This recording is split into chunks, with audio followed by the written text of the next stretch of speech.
It's built more in the past 30 years than America did throughout the entire 20th century. If you look up the top 10 tallest buildings in the world, half of them are on the Chinese mainland. Shanghai has been a prime example of such fascination. When the country embraced reform and opening up in 1979, business with the outside world grew. And China needed to attract global companies and investors. So in 1990, it decided to develop this patch of land in Shanghai into a new economic icon. 中共中央国务院同意加快上海浦东区的开发建设。 People would want to build higher because they wanted their city to be more prestigious than another city. This is Marshall Strabela, the chief architect for this building, the Shanghai Tower. 非常的印象深刻。我们中国富强最好，哪有这么高的楼？ Since the dawn of civilization, height has been synonymous with power and stability. A little bit of nationalistic pride. Most people didn't know where Dubai was until they built the Burj Khalifa. But there won't be another Shanghai-style skyscraper boom in China anymore. In April, the country announced it will stop greenlighting new projects taller than 500 meters. When I heard that, I said, wow. And China will also strictly vet projects over 250 meters tall. And I thought about it and I said, you know, it's a pretty intelligent thing to do.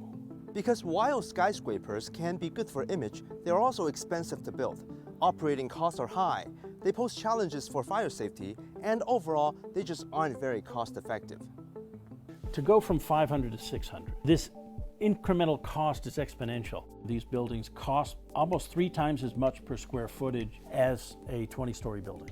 Tall buildings are also vulnerable to economic shocks, since planning and building them can take years. 10 years is not uncommon for these large buildings.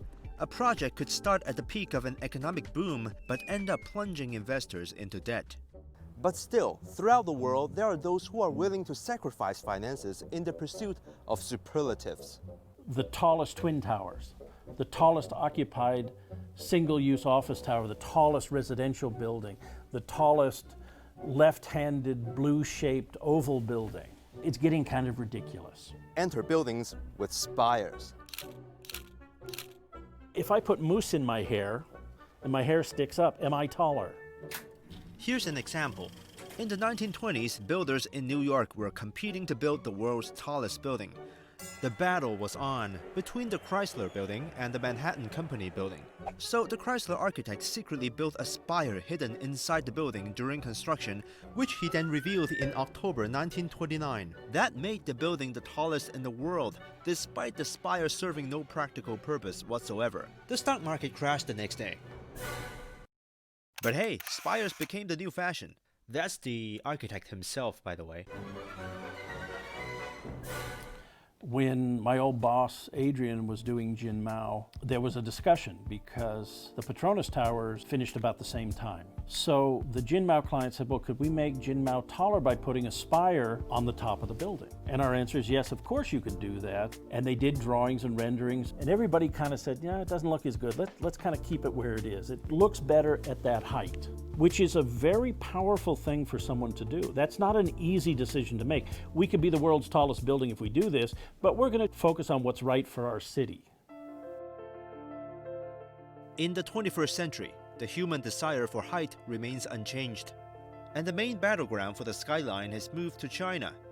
In 2018, 143 buildings over 200 meters were built globally, and more than 60% of these were in China. But are Chinese cities, especially lower-tier ones, so desperately in need of new office space that the only option is up into the sky? Data shows the average vacancy rate for offices across 17 major Chinese cities reached more than 20% last year. 投入运营以后，它需要有这样一个市场接纳它。如果没有市场，你造了一个楼，就等于是空在那里。Therefore, more and more people suggest that China rethink its skyscraper boom. To some citizens and professionals, there's a cultural aspect to the issue as well.